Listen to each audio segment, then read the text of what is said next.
Cepat seterusnya. Uncle Rosyam. Boleh. Upin, Ipin.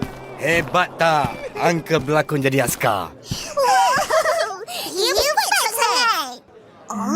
Abdul Salam? Macam kenal je nama tu.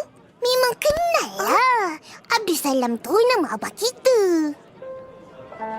Sebab Uncle nak dedikasikan nama abah korang dalam filem ni. Kisah kawan Uncle yang sangat minat nak jadi askar. Tapi sayang, abah korang tu terkorban awal sangat. Usianya masih muda.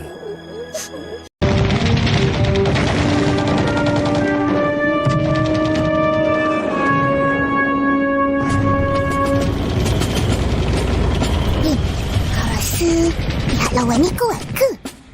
Kuat? Tapi aku tak takut. Kenapa?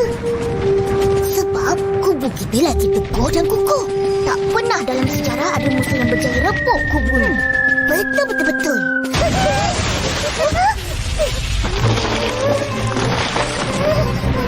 Jom tindak.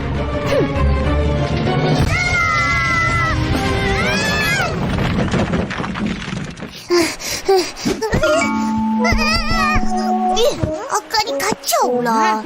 Kita orang askar tengah pertahankan kubu dari serangan musuh. Tengah perang ni. Akak lah musuh tu. Sekarang korang dah kalah. Dah habis perang, cepat kemas. Tang buat sepah je. Ni bukan sepah lah, Kak. Ni kubu yang dah roboh. Jangan cakap banyak. Kemas sekarang sebelum opah balik. Tapi kita orang nak main lagi. Pergilah main kat luar dengan kawan-kawan. Kain hujan tu akak tak nampak ke?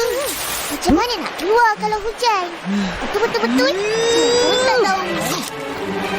Kemas.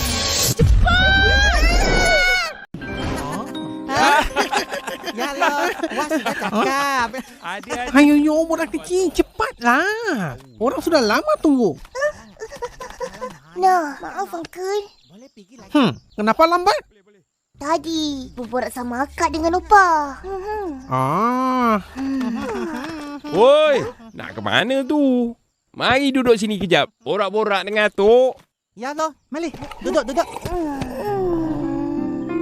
Pagi-pagi dah muram. Apa hal? Kita orang sedih. Sedih sangat. Cuba cerita. Atuk nak dengar. Semalam, akak kata dia rindu kat mak abah. Jadi malam tadi, dia mimpi mak dengan abah. Mak abah sayang Ros. Sayang sangat-sangat. Sampai cium-cium akak.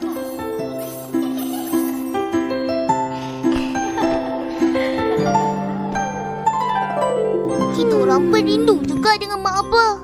Tapi tak ada pun mimpi. Sedih. Seronoknya kalau dapat jumpa. Dalam mimpi pun tak apa.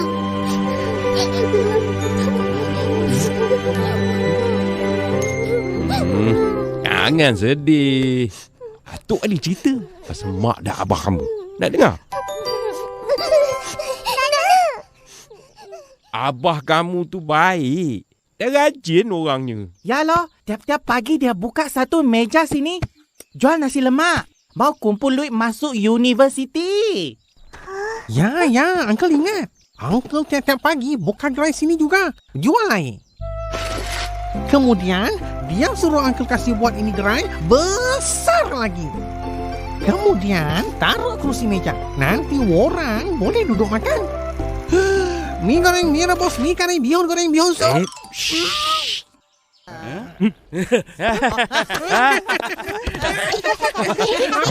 Kan bagus ketawa gembira macam ni.